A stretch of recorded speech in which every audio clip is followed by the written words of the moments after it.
Okay.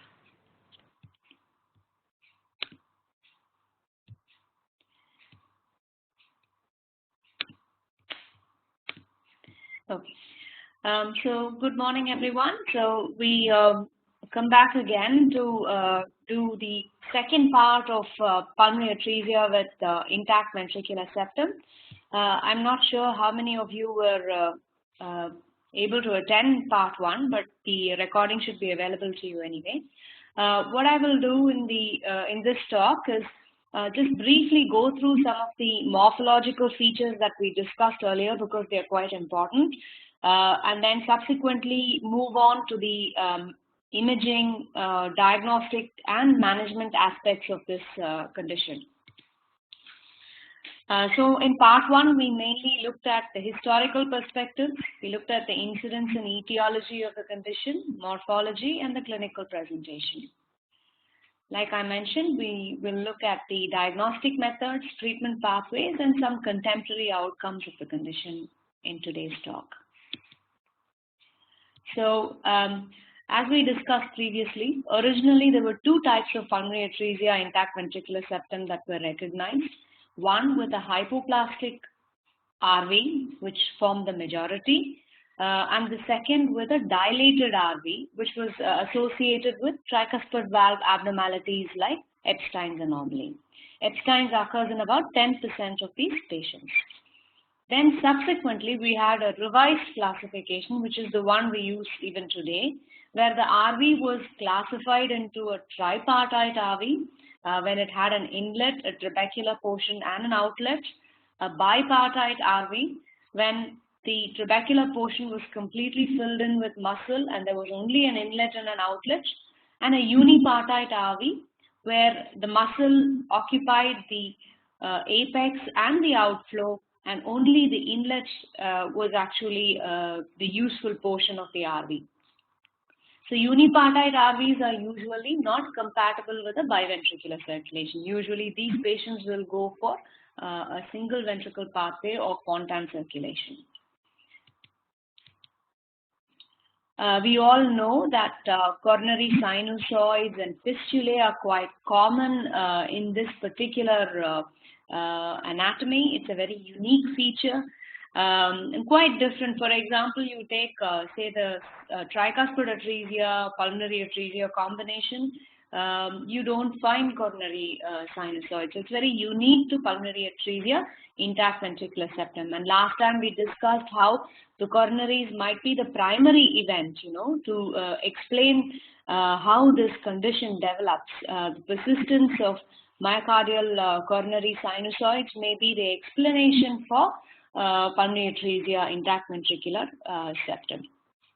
So we also discussed the difference between having a coronary fistulae and having an RV-dependent coronary circulation. About 50% of patients have some coronary abnormalities, some coronary fistulae in this condition, but only about 10% have an RV-dependent coronary circulation. So what is the key point about RV dependent coronary circulation? What is the key point? What is the why are we very particular to know if there is RV dependent coronary circulation? How does it influence our management?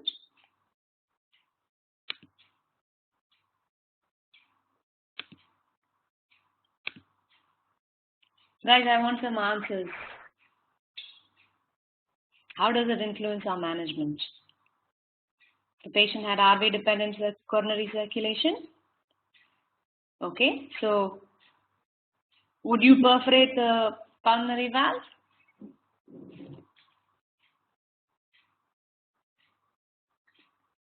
Right, so you will not decompress the RV if there is RV-dependent coronary circulation. That's why it is important to us. Okay, so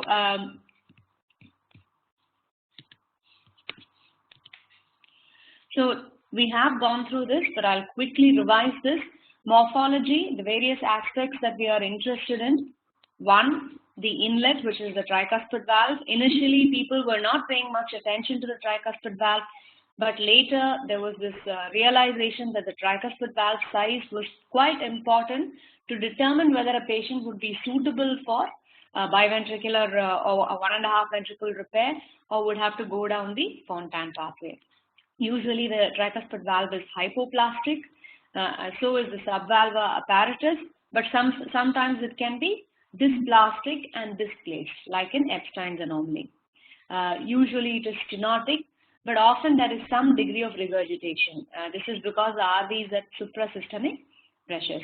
So the tricuspid valve Z-score is an important determinant of biventricular repair, and usually a tricuspid valve Z-score of less than -3 is thought to be incompatible with a biventricular strategy. So it would be too small to consider biventricular repair. The other important parameter that is quite useful practically is the tricuspid valve mitral valve ratio. So generally you would like the tricuspid valve to be at least 50% of the size of the mitral valve. If it is less than that, then it is unlikely that you will have a biventricular repair with that heart. There is some literature on fetal tricuspid valve mitral valve ratio, and they have found that a fetal tricuspid to mitral ratio of, say, greater than 0.6, it correlates with the postnatal tricuspid valve Z-score, which is greater than -3, which, as we know, is the determinant of biventricular repair.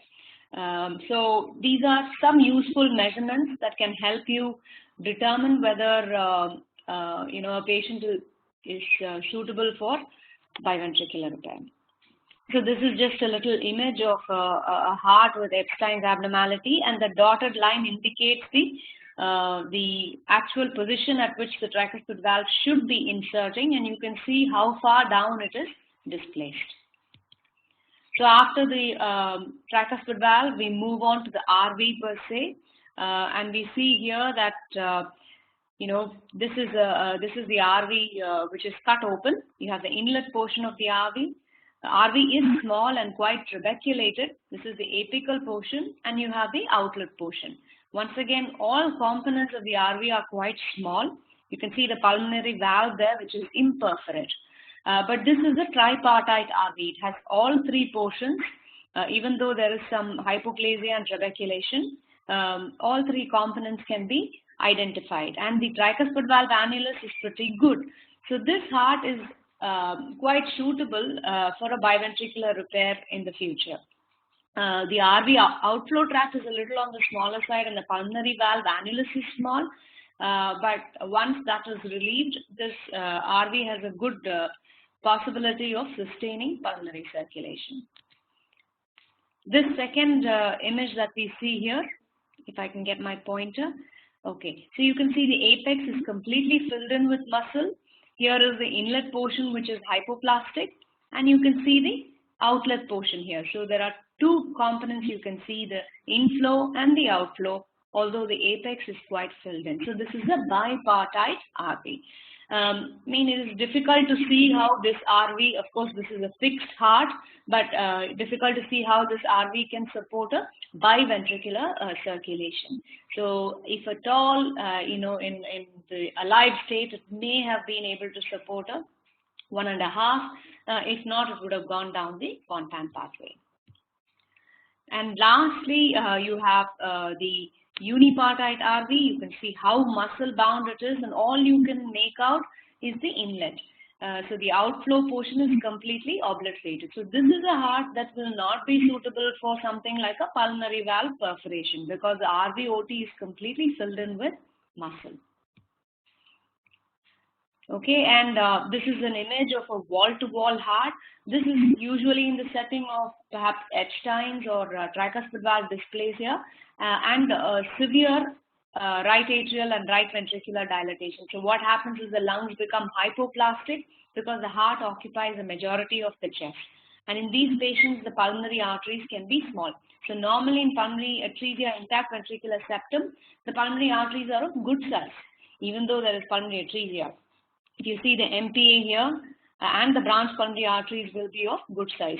except in a wall-to-wall heart, where the heart is very enlarged, but there is pulmonary lung hypoplasia, and there is also hypoplasia of the pulmonary arteries.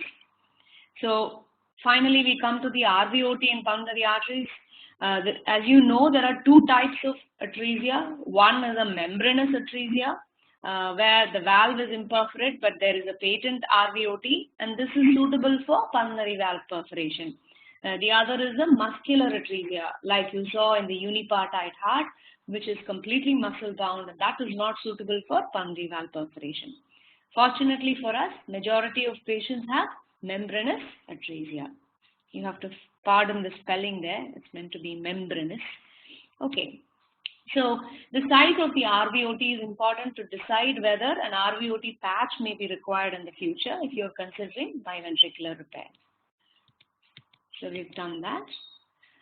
The LV is also abnormal in this group of patients. There is LV dilatation and hypertrophy. The IVS bulges into the left ventricle and can form substrate for left ventricular outflow tract obstruction in the future.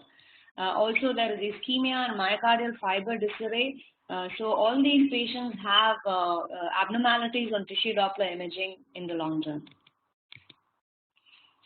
Coronary artery abnormalities, as you know, are quite important, and they are quite a unique feature of this condition. We discussed last time the difference between sinusoids and fistulae. The important differentiating feature is that the fistulae communicate with the native coronary arteries. And we also discussed how the coronary arteries, the native coronary arteries, are abnormal because of this high pressure flow that is coming from the RV. So there is myointimal hyperplasia leading to stenosis of these coronary arteries, and that is the key factor in RV dependent coronary circulation. Okay, so the abnormalities that constitute RV-DCC are either complete atresia of the coronary origin, significant proximal occlusion of the coronary with the fistula, or very large coronary AV fistula causing steam. Okay, so all of this is what we discussed in our previous session. Now we move on and we talk about the investigations that you would carry out and how they will help you determine your management strategy. Okay, so as we know, ECG was one of the original tools that was useful in making a diagnosis of pulmonary atresia intact ventricular septum when echocardiography was not available. So you see right atrial enlargement usually and LV dominance. So the axis is less rightward than you would expect at that age. Okay, so the ECG shows left ventricular dominance because the RV is very small and right atrial enlargement. Chest X-ray usually shows pulmonary oligemia. There can be cardiomegaly if there is a significant tricuspid valve regurgitation. So on echo, there are several things to look at. Each component of the right side has to be assessed. So of course, first you will notice the interatrial septum with an atrial shunt. It is almost universally present. Usually it is adequate. Occasionally it may be small, requiring enlargement. And the direction of flow across that ASD or PFO will be right to left usually. So then we have the tricuspid valve, usually hypoplastic. So it's important to measure the tricuspid valve diameter and the mitral valve diameter so you can compute the ratio. Also, you can compute the Z-score based on which you can make some management decisions. The tricuspid valve anatomy is important, whether it is purely hypoplastic, whether it is dysplastic, whether there is displacement as an Epstein's abnormality. So all of that needs to be looked at. The right ventricular components, that is there an inlet, an apex, an outlet? What type of RV is it? Is it tripartite, bipartite, or unipartite? So that needs to be assessed at the time of echocardiography. Sometimes echo may not be as good at assessing the RV as angiography. So in this group of patients, unlike many other conditions that we come across where now diagnostic angiography is of very little relevance. In this group of patients, diagnostic angiography is still important because that gives you some additional information of the right ventricle, about the right ventricle. So there may be trabeculations which make it difficult for you to assess the entire size of the RV on echo, which may become more apparent on multiplane angiography. Then we have the RVOT to assess the size of the RVOT and the nature of pulmonary atresia, whether it is membranous, which is the majority, or muscular. Pulmonary valve annulus is important to measure. The main and the branch pulmonary arteries also have to be assessed.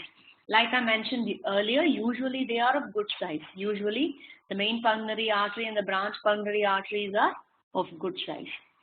Then normally in the neonatal period, these patients are completely duct dependent. So you will see a PDA as well.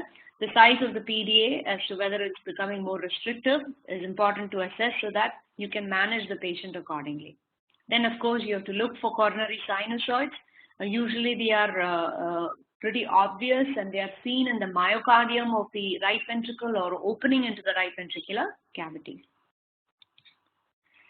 So we'll just, hopefully I'll get these videos to run and we'll just go through a series of images assessing the patient with pulmonary atresia, intact ventricular septum.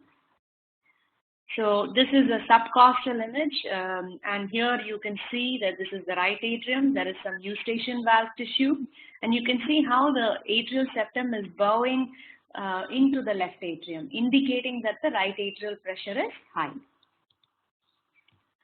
This is just with color and you can see that the flow of blood is predominantly or almost purely right to left. You can see that the actual opening in the atrial septum is a little on the smaller side, okay? So this needs to be assessed carefully to see if this patient needs an enlargement of the atrial septal defect. This is not required in the majority of patients, but in some it can be important. Often this balloon septostomy may not be done right at the outset, but it may be done if the patient develops signs of right-sided failure, like a congested liver, etc. Then it may be something to consider. So here we have a standard 4-chamber view. And you can see clearly that the right ventricle is abnormal. The RV apex is very filled in and the RV cavity is quite small, okay? The interventricular septum looks quite intact. Here you can see the RA being dilated and the IA is bulging into the LA like we saw previously. LV appears to be adequate with good function, okay? The RV function, because it is so muscle bound, the RV often looks significantly impaired in its function and it does have impairment of both systolic and diastolic function. You can see the tricuspid valve here. There is some movement of the tricuspid valve, but it is clearly very small. So far we have seen in this RV an inlet portion. Like I mentioned before, even if there is no Epstein's abnormality, there is usually tricuspid regurgitation in these valves, and this is because of the high RV pressure. This is one of the things that makes it difficult to enter the RV at the time of cardiac catheterization. So not only is the valve small, there is often TR which is jetting out, against you, which can make it a little difficult for you to get into the RV. Okay, so you see the TR there. So here some measurements are being carried out, like I mentioned previously. You have a measurement of the mitral valve, which is about 14 millimeters here, and tricuspid valve annulus is also measured, which is about 9 millimeters here. So if you look at the mitral to tricuspid ratio, it is definitely greater than 50%, isn't it? So it must be about 60 to 70% of the mitral valve annulus, which is a good sign. And the Z-score in this heart, which was calculated, is about -1 0.1, I think. So it's not too bad if you look at a pulmonary atresia intact ventricular septum heart. Okay.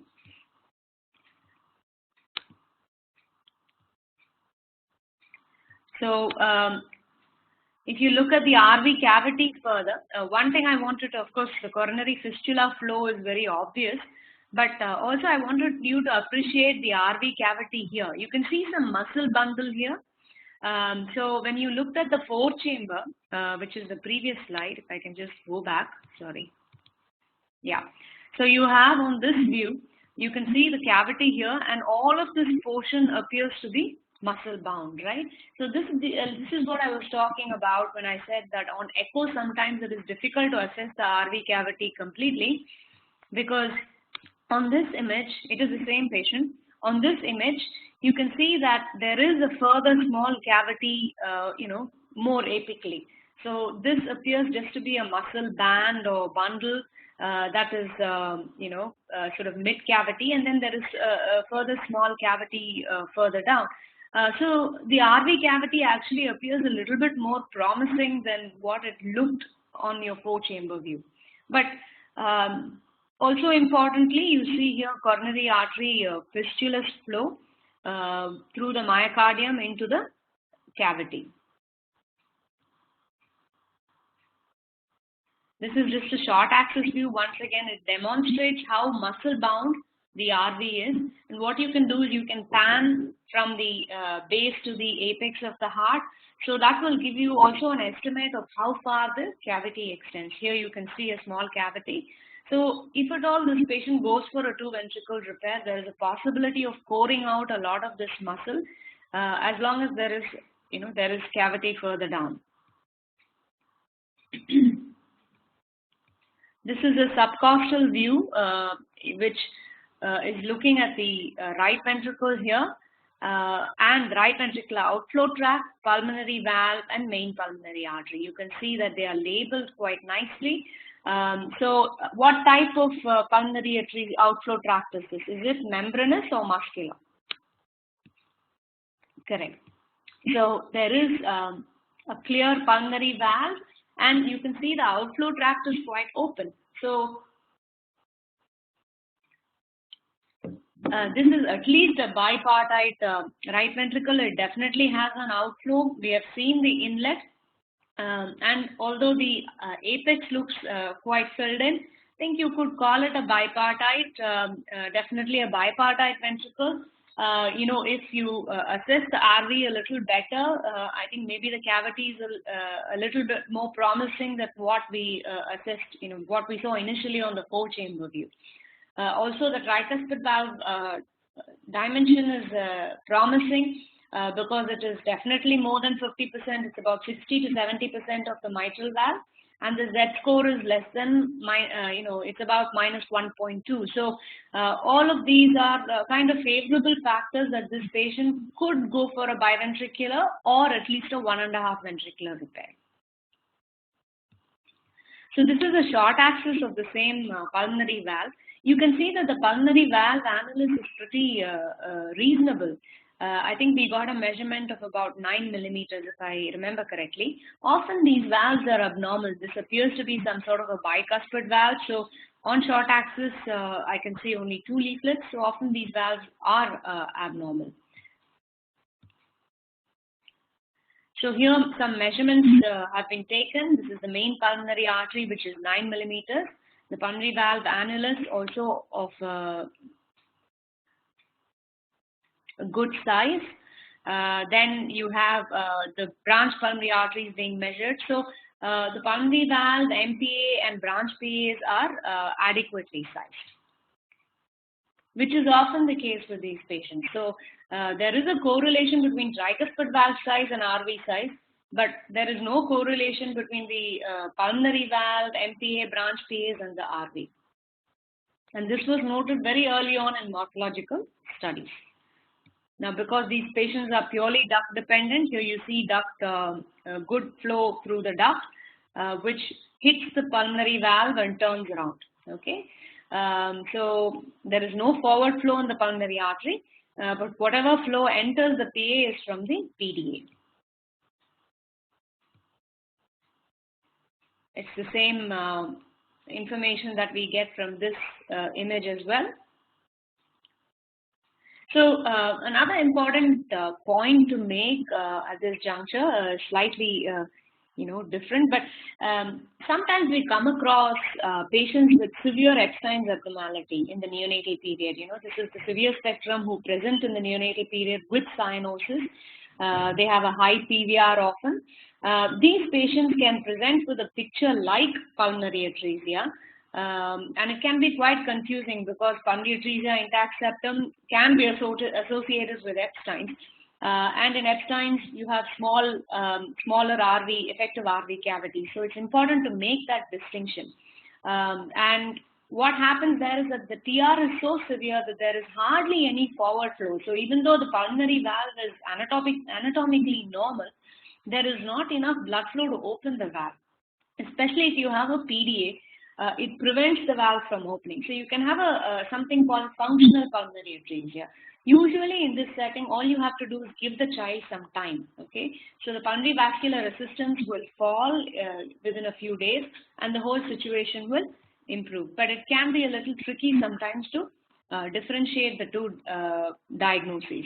But if you have a patent pulmonary valve that is in a functional pulmonary atresia, usually you will have some valve movement and perhaps some pulmonary regurgitation across the pulmonary valve. So that's one of the clues that this may be a functional pulmonary atresia, just to bear in mind. Okay, so this shows you some coronary flow here. It will get a bit clearer in our next image. So this is particularly looking at the coronary arteries. And you see here that there is a flow reversal in the coronary arteries. And this fits in with the coronary AV fistulae. So what happens is during systole, the RV pressure becomes really high and there is systolic flow reversal in the coronary artery. What other, this kind of very clear flow reversal, what other information does it give us in relationship to the coronaries?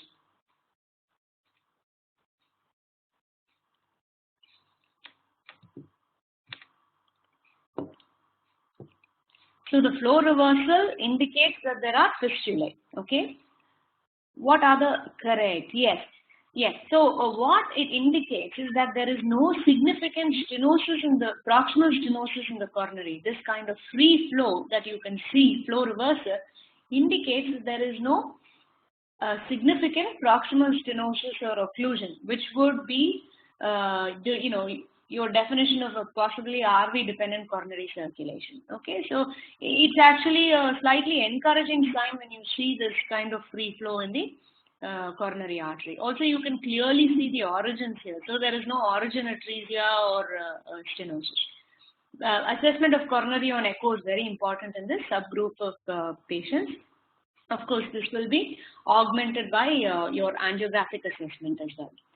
So the role of cardiac catheterization, like I mentioned before, this is one of those conditions where cardiac catheterization is still an important tool. So importance is to assess the RV in more detail using multiple planes to determine coronary artery anatomy, to assess the presence of coronary AV fistula and to see if there is an RV-dependent coronary circulation. So to assess the RVOT and pulmonary valve, there can be a simultaneous injection. So you can see the separation between the RVOT and the pulmonary artery and, assess whether this valve is just a membranous atresia, in which case it could be perforated. Pulmonary artery assessment, of course, you can do it quite well on echo, but angio also gives you additional information. To assess the left ventricle and left ventricular outflow tract, LVOT obstruction is possible in this group of patients, but usually it presents later on, often in an older child, particularly after Fontan surgery, and as a prelude to intervention. So increasingly, this catheterization is combined with a plan to perforate the pulmonary valve plus minus stent the duct.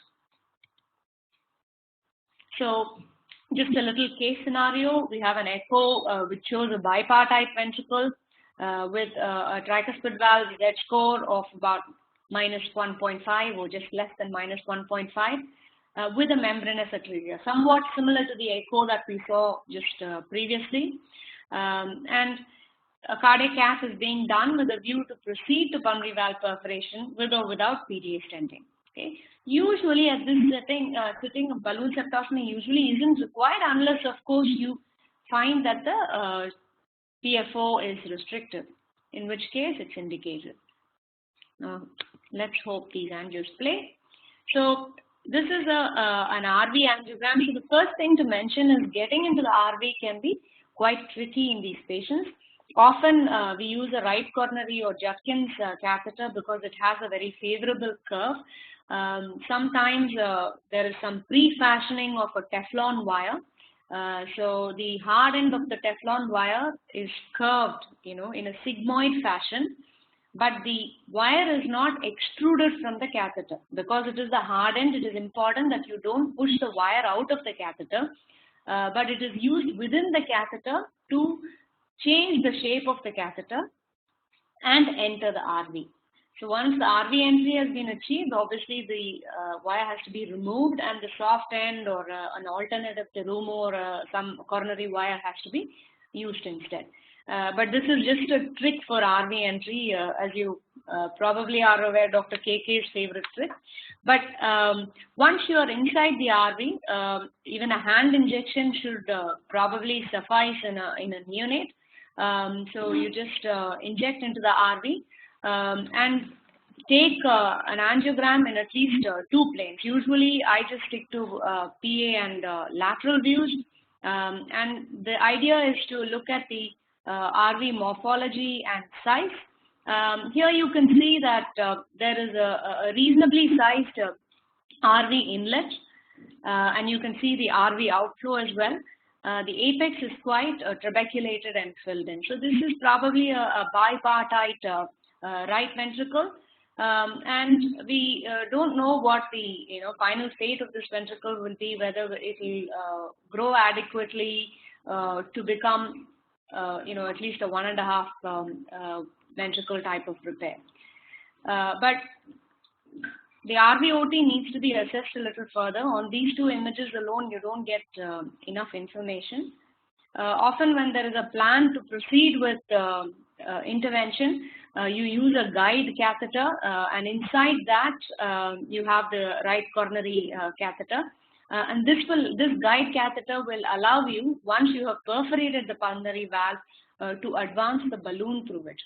Okay, so this is an injection through the PDA, which shows you the main pulmonary artery and the outline of the pulmonary valve. And this is useful to guide your attempts at pulmonary valve perforation. Now, in the West, usually the radio frequency system or a laser system is used for pulmonary valve perforation, but most centers in India don't have this facility. So here we just use a standard coronary wire. More recently, there are several reports of using the adult coronary CTO wire, the chronic total effusion wire that the adult cardiologists are using. That has been used successfully in perforating these valves. Important thing obviously is to be certain that you're in the right position before you advance the catheter, because there is a very high chance of perforating either the myocardium and getting out into the extracardiac space. This can happen quite frequently. Some series report an incidence of perforation of about 25%. So if this happens with only the wire, there is not much to fear. However, once you have advanced the catheter over the wire into the wrong place, then you are in trouble.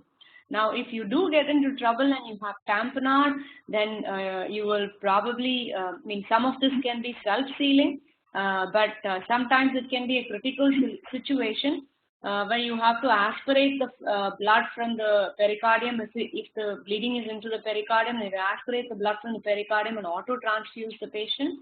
Always with this procedure, you should have blood cross-matched and also a surgeon on standby. So units which don't have surgical backup, I don't think should undertake these critical interventional procedures in neonates. So here attempts are being made to perforate the valve. It can take quite a long time. Okay, so here you see how you think you have gone across the valve. Can you see the wire there? But when you actually inject into the PA, you realize you're not in the PA at all. So this is an instance where you've potentially gone outside the heart there. Okay. In this situation, what do? Just withdraw the wire and hope that there isn't any excessive bleeding. A lot of the time it seals off by itself, but definitely do not advance the catheter over it. So this just gives you an idea as to where the pulmonary valve is. Sometimes, yes, using this wire in the main pulmonary artery as a guide can be useful, so that it helps you aim in the right position. So this is kind of a kissing type of technique.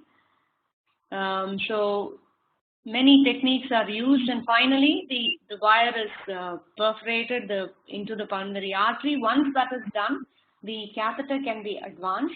Then you can use a more suitable wire, whatever is appropriate for you. If you have used a coronary wire in the first instance, that may be adequate, because initially, especially if the pulmonary valve annulus is small, you will use a small coronary artery balloon first to pre-dilate. Then you will step up to something like a mini tie shaft to dilate up to the annulus diameter that you desire. So as per any other pulmonary valve dilatation, you will attempt to overdilate the pulmonary valve to at least 20% more than the annulus that you have measured. That's what is being done here. Once this is accomplished, I think there is a period of waiting on table to see if the pulmonary, if the saturations improve. So if this is a child who had saturations in the 60s, so often at this period the Proston is stopped during the procedure. One is to allow assessment of the saturation improvement, and the second is also, if you are proceeding for PDA stenting, then you don't want a very wide open PDA. You want a slightly constricted PDA so that the stent can be gripped correctly. So the improvement in saturation is then assessed once the pulmonary valve has opened up. So if you have reasonable saturation, say 75 to 80%, there is still scope for some improvement with time.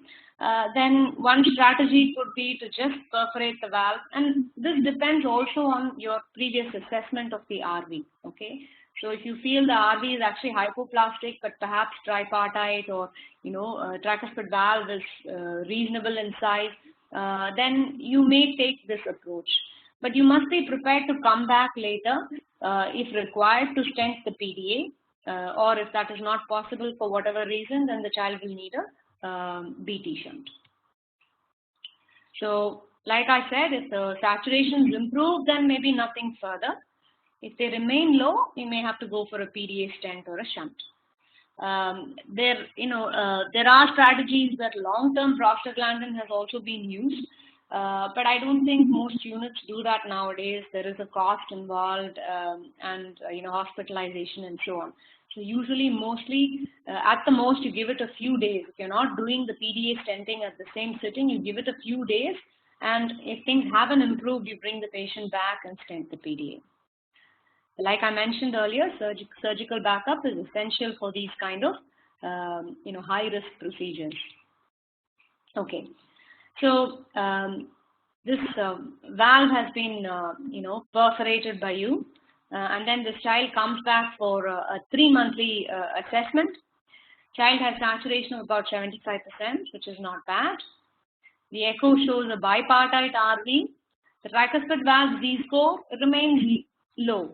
See, although initially it was thought when they looked at patients the surgical patients who had a relief of right ventricular outflow tract obstruction versus those that had only a shunt, they found that those who had RV to PA continuity, their hearts appear to, right-sided structures appear to grow. More recent literature, however, has shown that there is not that much growth per se with time, and it is the tricuspid valve Z-score at presentation that is important.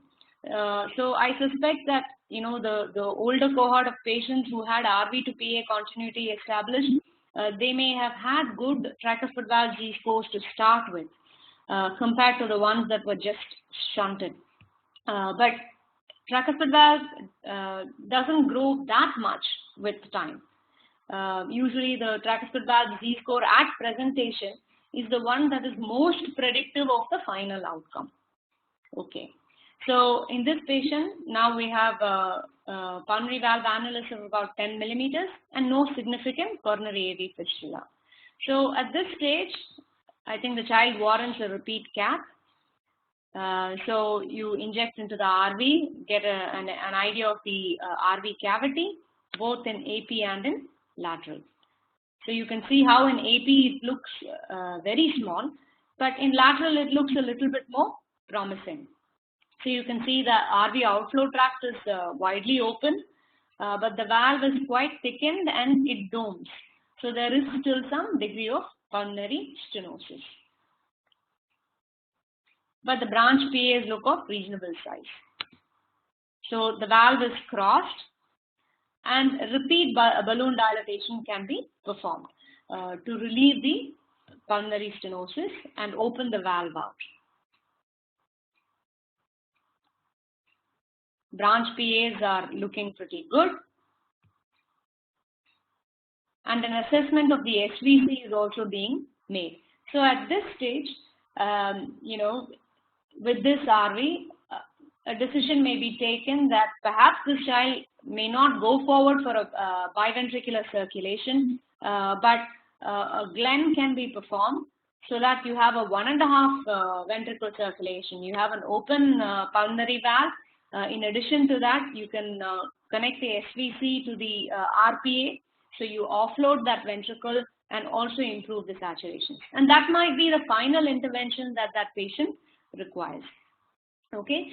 Now, there are patients in whom if the RV is better developed, then a complete repair can be performed where the atrial shunt can be closed and also if required an RVOT patch done to completely relieve the right ventricular outflow tract obstruction. But the decision making is a very individualized process. I think nowadays a lot of the therapy for this particular condition is done in the cath lab. The role of the surgeon has become much less in pulmonary atresia, intact ventricular septum than it used to be. And I think the catheter approach is yielding improved results over the decades. Okay, so after this cardiac catheterization assessment, of course, the further management, the options are either biventricular repair, for which you need an adequate right ventricle and an adequate tricuspid valve, or a 1.5 ventricle repair where you think that the RV is a little borderline and you want to offload the RV so that it doesn't support the entire pulmonary circulation. Of course, you will close the atrial septal defect, so the right to left shunt will be abolished. Or you go for a single ventricle repair where you have a Glenn done initially, followed by a Fontan conversion. A single ventricle repair is carried out either in a unipartite RV or when you have a tricuspid valve Z-score that is very small. Usually the cutoff that is used is -3, and when you have a muscle-bound outflow tract, which usually goes hand in hand with the unipartite RV, which cannot be opened out or patched. And of course, RV-dependent coronary circulation, where you cannot decompress the RV. So these are the situations where you will go for a single ventricle repair. These patients, the majority of them can go either for a biventricular or 1.5 ventricle repair, the 2/3 of them, and about 1/3 will need Fontan surgery. So we know that early surgical attempts had poor outcomes. The original surgery that was performed was open pulmonary valvotomy, and it had very poor outcomes initially. I think that was because there was no case selection per se. All comers were treated with the same treatment. Surgical strategies were then developed where patients were either taken for pulmonary valvotomy or just a pure shunt or a combination of both. And this was sometimes combined with a balloon atrial septostomy. So this was the original results. These were the original results which were published by the Toronto group. This was in the 1970s. The now figures in the brackets are the mortality. So these mortality figures are quite significant in those days. The hybrid approach using pulmonary valvotomy, a shunt, and a septostomy seems to have done better. Then in '89, Bob Freedom published his results, their group's results. Early mortality was 27%, but survival at 13 years was still pretty poor, only 25% survival. This is, whatever progress has been made, this condition is not a very good condition really in terms of the long term, because there are a lot of problems related to ischemia and ventricular dysfunction in the long term. So predictors of mortality in his group were the ventricular coronary connections and smaller tricuspid valve and tricuspid valve abnormalities. And this was perhaps the first study to recommend avoiding RV decompression in RV dependent coronary circulation. Establishment of RV to PA continuity was thought to be quite important in the original studies. More recent literature, however, has shown that it is the size of the tricuspid valve and RV at presentation that is more important. Of course, there is perhaps some degree of RV growth, and there is no doubt that in patients who are suitable, opening of the RVOT is a critical step. There is a positive correlation between tricuspid valve size and RV size or biventricular repair. So the two parameters that we mainly use are tricuspid valve mitral valve ratio and tricuspid valve Z-score. So tricuspid valve mitral valve ratio in fetal life of greater than 0.6 corresponds well with a tricuspid valve Z-score of greater than -3. And -3 is kind of taken as an arbitrary cutoff, which determines or which helps to guide as to whether a patient can tolerate a biventricular or 1.5 ventricular repair versus Fontan. So better case selection has led to improved outcomes in the surgical series.